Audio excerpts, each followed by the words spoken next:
جس گھر میں عورت کی زبان لمبی ہوتی ہے، دراز ہوتی ہے، یعنی کہ اس کے منہ میں جو آتا ہے وہ بولی چلی جاتی ہے، اور اسے نہیں پتہ وہ کیا بول رہی ہے، کیوں بول رہی ہے، اس موقع پر یہ بولنا بھی چاہیے کہ نہیں بولنا چاہیے، کیا اس کی ضرورت بھی ہے کہ نہیں ہے، اس کا لہجہ کیا ہے، کیا وہ بول رہی ہے، اسے کچھ پتہ نہیں ہوتا۔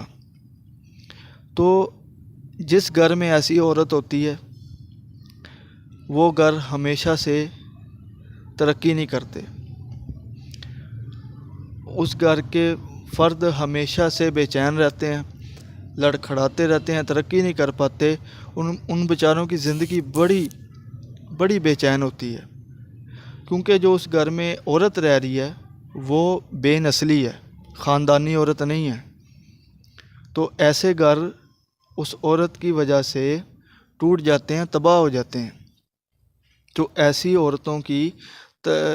عورتوں کو تربیت دینے کی ضرورت ہوتی ہے، ایسی عورت کی تربیت کرنی پڑتی ہے، اسے سکھانا پڑتا ہے تاکہ گھر بچ سکے اور وہ اپنے گھر کو بابرکت بنا سکے۔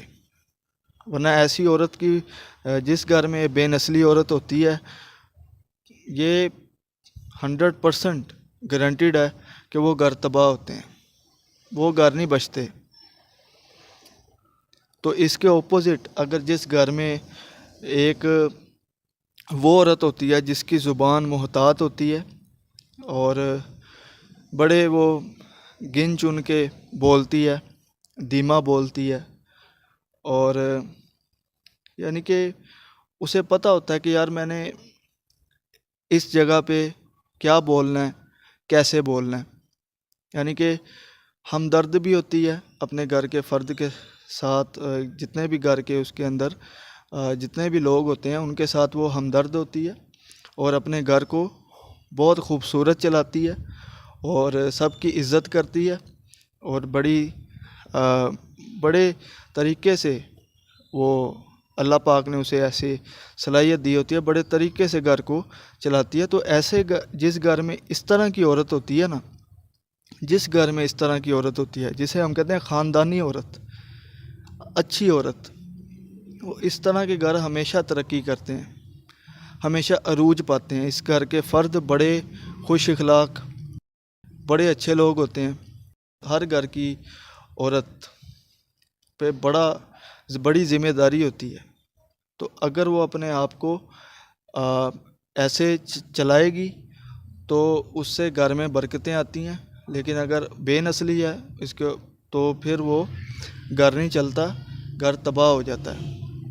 تو یہ باتیں اپنے بھائی کی باتیں یاد رکھنا، یہ باتیں میں نے دیکھا ہے، جو مجھے اپنے ارد گرد والوں سے، دوستوں سے، کہیں سے بھی مجھے جو انفارمیشن ملتی ہے، جو مجھے لوگ بتاتے ہیں، میرے بھائی، چھوٹے دوست وغیرہ، تو ان سے میں یہ پھر باتیں ایکسٹریکٹ کرتا ہوں، نکالتا ہوں اور آپ تک لے کے آتا ہوں۔ تو یہ باتیں ہمیشہ میری یاد رکھنا دوستو۔ تو ایسی عورت سے بچو۔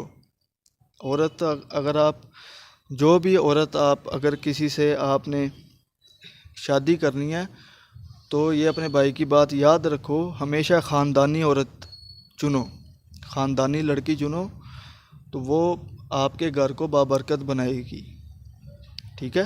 اس کے عمل، اس کے جو ایکشنز ہیں نا، وہ اللہ کو بڑے پسند ہوتے ہیں، اور گھر کے جتنے بھی لوگ ہیں انہیں بھی پسند آتے ہیں۔ تو ایسی عورتیں ہمیشہ مقام پاتی ہیں۔ تو خاندانی عورت چنو اور اپنی زندگی یہاں بھی اچھی گزارو، اور آخرت میں بھی کامیاب ہو جاؤ، اور یہاں پہ بھی کامیاب ہو جاؤ۔ تو اپنا بہت سارا خیال رکھیے گا سارے، مجھے اپنی دعاؤں میں یاد رکھنا۔ اللہ سونے دے والے۔